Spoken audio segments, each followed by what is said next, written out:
오늘 우리에게 주시는 하나님의 말씀 역대하 20장 1절부터 37절까지 말씀입니다. 역대하 20장 1절부터 37절까지의 말씀 이제 봉독하겠습니다. 하나님의 말씀 경청하십시오. 얼마 뒤에 모압 자손과 암몬 자손이 마온 사람들과 결탁하여 여호사밧에게 맞서서 싸움을 걸어왔다. 전령들이 와서 여호사밧에게 보고하였다. 큰 부대가 사해 건너편 에돔에서 임금님을 치러 왔습니다. 그들은 이미 하마 손다발 곧 엔데기에 쳐들어왔습니다. 이에 놀란 여호사밧은 주님께서 인도하여 주실 것을 비는 기도를 드리고 온 유다 백성에게 금식령을 내렸다. 백성이 유다 각 성읍에서 예루살렘으로 모여 주님의 뜻을 찾았다. 여호사밧이 주님의 성전 셋들 앞에 모인 유다와 예루살렘 회중 가운데 서서 이렇게 기도하였다. 주 우리 조상의 하나님, 주님은 하늘에 계시는 하나님이 아니십니까? 세계 만민의 모든 나라를 다스리는 분이 아니십니까? 권세와 능력이 주님께 있으니 아무도 주님께 맞설 사람이 없습니다. 우리 하나님, 주님께서는 전에 이 땅에 사는 사람들을 주님의 백성 이스라엘 앞에서 쫓아내시고 그 땅을 주님의 벗 아브라함 자손에게 길이 주신 분이 아니십니까? 그래서 우리는 이 땅에 살면서 주님의 이름을 빛내려고 한 성소를 지어 바치고 이렇게 다짐한 바 있습니다. 전쟁이나 전염병이나 기근과 같은 재난이 닥쳐온다면 하나님은 곧 주님의 이름을 빛나는 이 성전 앞에 모여서서 재난 가운데서 주님께 부르짖겠고 그러면 주님께서 들으시고 구원하여 주실 것이다 하고 말하였습니다. 이제 보십시오. 암몬 자손과 모압 자손과 세일산에 사는 사람들이 우리를 저렇게 공격하여 왔습니다. 옛적에 이스라엘이 이집트에서 나올 때 주님께서는 이스라엘이 그들의 땅으로 들어가는 것을 허락하지 않으셨습니다. 그래야 우리 조상은 그들을 멸망시키지 않고 돌아와야만 했습니다. 그런데 이제 그들이 우리에게 안갚음을 하는 것을 보십시오. 주님께서 우리에게 유산으로 주신 주님의 땅에서 우리를 쫓아내려 하고 있습니다. 우리 편을 드시는 하나님, 그들에게 벌을 내리지 않으시렵니까? 우리를 치러 온 저 큰 군대를 대적할 능력이 우리에게는 없고 어찌할 바도 알지 못하고 이렇게 주님만 바라보고 있을 뿐입니다. 유다 모든 백성은 안여자들까지도 모두 주님 앞에 나와 서 있었다. 그때 마침 회중 가운데는 야하시엘이라는 레위 사람이 있었는데 그에게 주님의 영이 내리셨다. 그의 아버지는 스가랴이고 할아버지는 브니아야이고 증조는 여이엘이고 고조는 mat단이아이다. 그가 이렇게 말하였다. 온 유다와 예루살렘에 사는 사람들과 여호사밧 임금님은 들으시기 바랍니다. 주님께서 여러분에게 말씀하십니다. 적군이 아무리 많다 하여도 너희들은 두려워하거나 겁내지 말아라. 이 전쟁은 너희가 하는 것이 아니라 나 하나님이 맡아 하는 것이다. 너희는 내일 그들을 마주하여 내려가라. 적군은 시스고개로 올라올 것이다. 여루엘 들 맞은편에서 너희가 그들을 만날 것이다. 이 전쟁에서는 너희가 싸울 것이 없다. 너희는 대열만 정비하고 굳게 서서 나 주가 너희에게 승리를 가져다 주는 것을 보아라. 유다와 예루살렘아, 너희는 두려워하지 말아라. 겁내지 말아라. 내일 적들을 맞서 싸우러 나가거라. 나 주가 너희와 함께 있겠다. 여호사밧이 몸을 굽혀 얼굴을 땅에 대니 온 유다 백성과 예루살렘 주민도 주님 앞에 엎드려 경배하고 고앗 자손과 고라 자손에게 속한 레위 사람들은 서서 목소리를 높여 주 이스라엘의 하나님을 찬양하였다.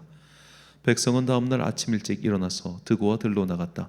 나갈 때 여호사밧이 나서서 격려하였다. 유다와 예루살렘 주민은 내가 하는 말을 들으십시오. 주 우리의 하나님을 믿어야만 흔들리지 않습니다.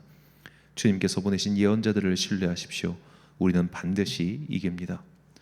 여호사밧은 백성들과 의논한 다음에 노래하는 사람들을 뽑아 거룩한 예복을 입히고 군대 앞에서 행진하게 하였다. 그는 또 노래하는 사람들이 주님께 감사하여라. 그의 인자하심이 영원하다 하면서 주님을 찬양하게 하였다.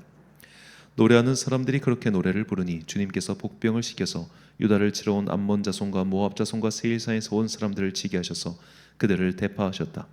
오히려 암몬 자손과 모압 자손이 짝이 되어서 세일산에서 온 사람들을 모조리 쳐 죽이는 것이 아닌가. 세일산에서 온 사람들을 쳐 죽인 다음에는 암몬 자손과 모압 자손이 서로 쳐 죽였다. 유다 사람들이 들판이 내려다 보이는 망대에 이르러서 보니 적군이 하나도 살아남지 못하고 모두 죽음이 되어 땅에 엎어져 있었다. 여호사밧이 백성을 데리고 가서 전리품을 거두어 드렸다. 전리품 가운데는 상당히 많은 물건과 옷과 귀중품이 있었다. 그래서 각자가 마음껏 탈취하였는데 전리품이 너무 많아서 운반할 수가 없었다. 전리품이 이처럼 많아서 그것을 다 거두어 드린 데는 사흘이나 걸렸다. 나흘째 되던 날에 그들은 브라가 골짜기에 모여서 거기서 주님을 찬양하였다. 오늘날도 사람들은 그곳을 찬양 골짜기라고 부른다. 유다와 예루살렘 모든 사람이 여호사밧을 앞세우고 기쁨에 넘쳐 예루살렘으로 개선하였다. 이것은 주님께서 원수들을 쳐서 이겨서 유다 백성을 기쁘게 해주셨기 때문이다. 사람들은 검은고와 수금과 나팔을 합주하며 예루살렘에 이르러 주님의 성전으로 나아갔다. 이방 모든 나라가 주님께서 이스라엘의 원수들을 치셨다는 소문을 듣고 하나님을 두려워하였다. 여호사밧이 다르스인 동안 나라가 태평하였다. 하나님께서 사방으로 그에게 평안함을 주셨기 때문이다. 여호사밧은 유다의 왕이 되었을 때 35살이었다. 그는 예루살렘에서 25해 동안 다스렸다.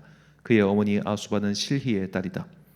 여호사밧은 자기의 아버지 아사가 걸어간 길에서 벗어나지 아니하고 그 길을 그대로 걸어 주님께서 보시기에 정직하게 행하였으나 산당만은 헐어버리지 않아서 백성이 조상의 하나님만을 섬기게 하지는 못하였다. 여호사밧의 아버지 역사는 처음부터 끝까지 하나님의 아들 예후의 역사책에 다 기록되었고 그것은 이스라엘 열왕기에 올랐다. 한 번은 유다의 여호사밧 왕과 이스라엘의 아하시아 왕 사이에 동맹을 맺은 일이 있었는데 아하시아는 악행을 많이 저지른 왕이었다. 아하시아의 권유로 여호사밧이 다시스를 왕래할 상선을 만들었다. 배를 만든 곳은 에시온 게벨이었다. 그때 마레사 사람 도다와후의 아들 엘리에셀이 여호사밧에게 와서 임금님께서 아하시아와 동맹을 맺으셨으므로 주님께서 임금님이 만드실 상선을 부수실 것입니다고 예언하였다. 그의 말대로 그 배는 부서져서 다시스로 가지 못하였다. 아멘. 예배의 골짜기로 들어가라라는 제목으로 하나님의 말씀 선포하겠습니다. 자, 오늘 본문 말씀은 여호사밧이 이제 암몬, 모압 그리고 에돔의 연합군이 쳐들어왔을 때 벌였던 일을 우리에게 전해주고 있습니다. 오늘 이 성경의 승리는 성경에서 언급한 이 유다 민족의 승리는 참으로 독특하고 또 놀라운 승리가 아닐 수 없습니다. 왜냐하면 성경에서 유일무이하게 성가대를 앞세워서 전쟁에서 승리한 그런 싸움이기 때문이죠. 자, 이 승리엔 아주 중요한 핵심적 단어가 등장합니다. 바로 히브리어로 바라크라고 하는 단어예요. 본문 26절 말씀입니다. 넷째 날에 무리가 브라가 골짜기에 모여서 거기서 여호와를 송축한지라.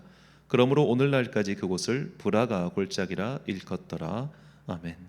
자, 26절에서 송축하다 그리고 이 브라가 골짜기라고 할 때 브라가 이 두 단어는 사실 모두 히브리어 바라크입니다.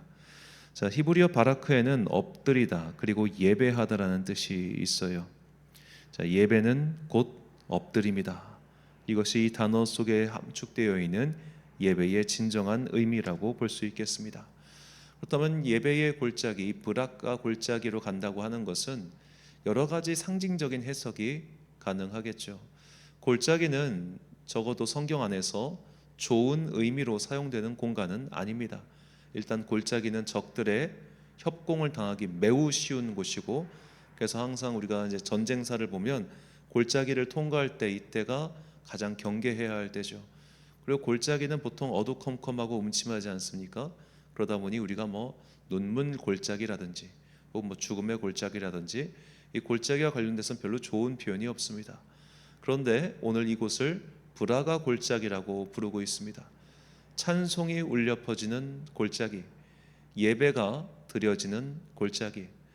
이것을 바꿔 말하자면 아무리 삶이 암담하고 어둡고 힘들다 할지라도 우리가 예배하고 기도하며 찬양함으로써 그 골짜기를 잘 견뎌내고 통과해야 된다는 것을 전하고 있는 것이죠. 오늘 본문이 바로 그 사건을 우리에게 보여주고 있는 겁니다. 답답한 순간, 막막한 순간 그들은 기도로써 엎드림으로 그 막막함을 이겨낸 것이죠. 자, 그렇다면 본문에서 과연 이 엎드림 이것을 구체적으로 보여주고 있는데, 이 첫 번째 엎드림은 주님 앞에서 나는 아무 힘이 없습니다, 주여 우리를 도와주소서라고 하는 겸손의 엎드림입니다. 본문 12절 말씀입니다. 우리 하나님이여 그들을 징벌하지 아니하시나이까. 우리를 치러 오는 이 큰 무리를 우리가 대적할 능력이 없고 어떻게 할 줄도 알지 못하옵고 오직 주만 바라보나이다 하고. 자, 여호사밧 왕은 하나님께 기도합니다. 하나님, 우리는 진짜 아무것도 할 수 없습니다. 정말로 이게 겸손의 표현도 아니에요. 이건 정말 내가 할 수 있는 게 아무것도 없어서 하나님 앞에서 엎드려서 기도하는 겁니다. 자, 이렇게 내가 할 수 있는 게 아무것도 없어서 무기력할 정도로 답답할 정도로 엎드려서 기도하는 것, 이것이 예배자의 자세라는 거죠. 우리는 때로는 이렇게 무기력하고 답답하게 기도만 하는 사람들을 가리켜 조금 안 좋게 보는 경향이 있습니다. 저도 그렇습니다. 기도만 하지 말고 움직여야지. 기도만 하지 말고 당신의 일을 해야지. 기도만 하지 말고 일어서야지라고 우리가 많이 말을 하죠. 그런데 정말 모든 것이 다 실패하고 어떠한 힘도 없어가지고 그저 기도밖에 할 수 없을 정도로 코너에 몰린 경험이 있다면 이 상황을 좀 이해할 겁니다. 정말 손을 대는 것 족족마다 망하고 한 걸음을 디딜 때마다 무너지고 넘어지고, 마치 비유하자면 온몸의 뼈가 다 이제 삭아가지고 걸을 때마다 뼈가 부러지는 거예요. 그 정도로 답답하고 절망적일 때 그런 상황에서는 정말 기도밖에 할 수 없습니다. 진짜 무기력에 빠진 사람은 기도도 못해요. 그러니까 최후의 힘을 내는 거예요. 최후의 힘. 최후의 힘을 내서 주님 제발 도와주세요라고 부르짖는 그것, 그 간절함이 바로 예배하는 자의 태도, 엎드리는 자의 태도라는 겁니다. 엎드리긴 엎드렸는데 에이 하나님께서 안 도와주시면 딴 거 하지 뭐, 에이 하나님께서 안 도와주시면 다른 방법을 찾아보지 뭐, 플랜 A가 안 되면 플랜 B를 세워보지, 이런 자세는 엎드림이 아니라는 겁니다. 아무것도 할 수 없고 최후의 보루처럼 그렇게 간절하게 기도하는 것이 바로 엎드리는 자의 예배 태도, 엎드린 자의 기도의 태도죠. 그것이 바로 주만 바라볼 수밖에 없는 자의 간구입니다. 주님께서는 이런 자의 간구를 외면하지 않으시지요. 두 번째로 우리가 엎드림이란 바로 하나님의 뜻에 순종하는 것을 말합니다. 본문 20절 말씀입니다. 이에 백성들이 아침에 일찍 일어나서 드고와 들로 나가니라. 나갈 때 여호사밧이 서서 이르되 유다와 예루살렘 주민들아 내 말을 들을지어다. 너희는 너희 하나님 여호와를 신뢰하라. 그리하면 견고히 서리라. 그의 선지자들을 신뢰하라. 그리하면 형통하리라 하고. 아멘. 자, 하나님을 신뢰하라, 이것까지는 이해가 되는데 갑자기 선지자가 툭 튀어나옵니다. 왜 선지자를 신뢰하라, 즉 하나님을 신뢰하는 것과 선지자를 신뢰하는 것을 왜 같은 위치 선상에 두었을까요? 바로 선지자가 하나님의 마음을 알고 그 하나님의 마음에 비추어 하나님의 뜻을 백성들에게 선포하는 자였기 때문입니다. 선지자는 때로는 기계적으로 하나님께 받은 음성을 직접적으로 전달하는 사람이기도 했지만 하나님의 마음을 깨달았기 때문에 그 마음을 백성에게 전달하는 사람이기도 했어요. 여기서 전달이라는 것은 이 하나님의 마음을 백성들이 들을 수 있는, 이해할 수 있는 언어로서 풀어서 전달하는 것을 뜻합니다. 물론 그 기준은 개인의 기준이 아니라 율법이라고 하는 이미 주신 그 말씀 속에서 하나님의 뜻을 곡해하지 아니하도록, 오해하지 아니하도록 전달하는 것을 말하지요. 이것이 선지자의 역할이었습니다. 그러므로 하나님께 예배드리는 사람은 당연히 하나님을 신뢰해야 되고, 두 번째로 그의 뜻을 대언하는 선지자들을 신뢰해야 된다. 이것이 예배드리는 자의 태도라는 거죠. 이 두 가지를 신뢰할 때 우리의 예배는 비로소 진정한 예배가 된다는 것입니다. 주님께서 말씀하신 영과 진리의 예배가 바로 여기에 있는 것이죠. 하나님을 신뢰한다고 하면서 내 앞에 있는 선지자를 신뢰하지 못한다면 예배가 성립하기 참 어렵겠죠. 그래서 우리가 거짓 선지자를 경계해야 되는 진짜 이유가 바로 여기에 있습니다. 거짓 선지자는 우리의 예배를 방해하기 때문입니다. 거짓 선지자는 우리가 영과 진리의 예배를 드릴 수 없게 하기 때문입니다. 계속해서 거짓 선지자는 우리의 마음속에 의심의 구름을 싹 틔워요. 의심의 독을 풀어놔요. 그래서 의심의 독 때문에 나중에는 진짜 선지자도 의심하게 만듭니다. 의심병이 드는 거죠. 그래서 우리가 그런 거짓 선지자를 항상 경계하고 그들의 손아귀에 빠지지 않도록 스스로 또한 기도해야 될 필요가 있죠. 자, 이렇게 예배드리는 자들, 엎드리는 자들, 하나님 앞에 절대적으로 엎드려서 주님 제발 저를 도와주세요라고 간절히 기도하는 사람, 그리고 하나님을 신뢰하고 그의 선지자를 통해서 선포되신 하나님의 뜻을 순종하는 사람, 그런 사람들에게 주님께서는 오늘 본문과 같은 놀라운 기적을 베푸시죠.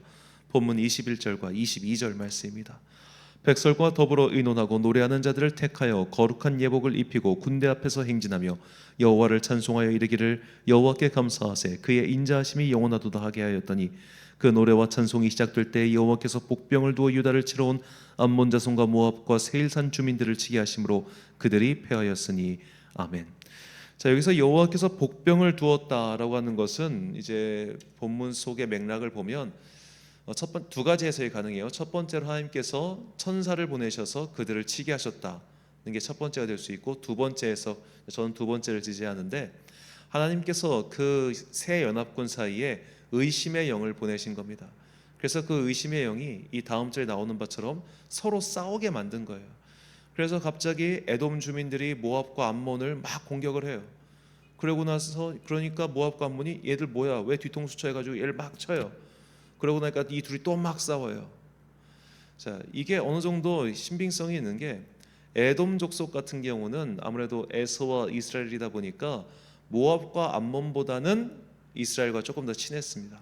모압과 암몬은 아브라함의 조카 롯의 후손이고 또 에서와 이스라엘은 이삭의 후손이니까 조금 더 이쪽이 친밀하죠.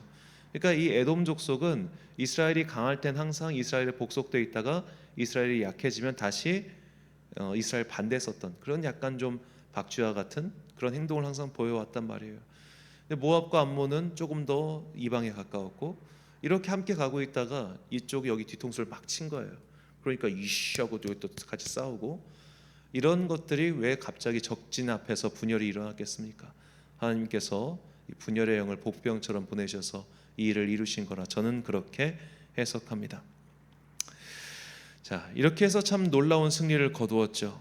이 승리를 바라보며 우리는 하나님께서 아무것도 없지만 그렇게 하나님을 의지하는 자들을 도우시고 함께해 주신다는 것을 믿어 의심치 않을 수 있습니다. 어떤 사람들은 예배를 드릴 때 우리가 예물을 많이 드리면 주님께서 기뻐하시고 예물을 적게 드리면 주님께서 안 도와주시지 않을까 그런 걱정을 하는 분들을 뵙기도 합니다. 만약 우리 하나님께서 예물을 많이 바친 자에게 관심을 더 기울이시고 예물을 적게 바친 자에게 관심을 덜 기울이신다면 그분은 우상 숭배의 하나님이시고 이방 신들과 하등 다를 것이 없는 분이죠. 그런 신은 사실 인간들이 만들어낸 허상에 불과합니다. 우리 하나님께서는 아무것도 없기에 그저 눈물 흘리는 자에게 더욱 귀를 기울이십니다. 하나님은 물질 투자자들을 위한 하나님이 아니라 약한 자의 하나님이시라는 것을 잊지 마십시오. 신명기 7장 7절과 20장 1절 말씀을 함께 읽겠습니다. 여호와께서 너희를 기뻐하시고 너희를 택하심은 너희가 다른 민족보다 수요가 많기 때문이 아니니라. 너희는 오히려 모든 민족 중에 가장 적으니라. 내가 나가서 적군과 싸우려 할 때에 말과 병거와 백성이 너보다 많음을 볼지라도 그들을 두려워하지 말라. 애굽 땅에서 너를 인도하여 내신 내 하나님 여호와께서 너와 함께 하시느니라. 아멘. 사랑하는 천안광성교회 성도 여러분, 그리고 이 새벽을 함께 깨우고 계신 귀한 주님의 자녀 여러분, 주님께서는 아무것도 없어 그저 기도하며 눈물의 예배를 드릴 수밖에 없는 그런 자들의 간구를 외면하지 않으십니다. 부자라고 해서 무조건 들으시는 것도 아니며 세상의 기준처럼 가난한 자라고 해서 무시하지도 않으십니다. 사무엘의 어머니 한나는 부자의 아내였지만 스스로의 힘으로 어찌할 수 없는 문제를 주님께 간절히 아뢰었고 그래서 응답을 받았습니다. 비록 왕이었지만 거대한 적들과 싸울 힘이 없었던 여호사밧과 백성들은 주님께 부르짖었고 그래서 구원을 얻었습니다. 하나님께서는 이처럼 사람이 할 수 없는 일을 하십니다. 우리가 엎드리며 우리가 예배하는 분이 바로 그런 하나님이십니다. 오직 엎드리고 순종하는 마음으로 영과 진리의 예배를 드릴 때 내 힘으로 할 수 없는 일, 내 상상으로는 감히 계획조차 못하는 일을 주님께서 하십니다. 엎드려 간구하는 사람, 겸손히 예배하는 사람, 하나님께서는 바로 그런 사람을 찾으시고 그런 사람들을 하나님 나라의 도구로 삼아 의로운 나라를 만들어 가신다는 것을 잊지 마십시오. 힘이 없을 때 더욱 기도하십시오. 도울 사람이 없을 때 힘써 예배하십시오. 겸손히 엎드려 주님의 은총을 구하는 우리들에게 만군의 여호와 하나님께서 함께 하십니다. 기도하겠습니다. 사랑과 은혜가 풍성하신 아버지 하나님, 힘이 없고 연약한 우리에게 함께함의 증거를 보여주옵소서. 주의 일에 힘쓰는 우리들을 외면하지 마시고 주의 능력의 손으로 모든 것들이 주의 뜻대로 은총으로 갈무리 되게 하여 주옵소서. 2월의 마지막 날인 2월의 수요일, 그리고 내일부터 시작하는 청소년 캠프 주께서 도와주시고 맡은 바에게 구할 것은 충성이라 하셨사오니 충성된 종으로서 힘써 일하여 주님께만 오직 영광 돌리게 하여 주옵소서. 한 주간의 중간인 수요일입니다. 내일과 금요일은 또 청소년 비전 캠프로 인해 새벽 기도를 캠프로 대체합니다. 주님, 기도하시고 또 후원하시고 함께 하시는 우리 성도님들 주님께서 눈동자와 같이 지켜주시고 2월을 잘 마무리하고 3월의 새로운 학기 새로운 시작을 주님의 은혜의 손 위에서 아름답게 엮어가게 하옵소서.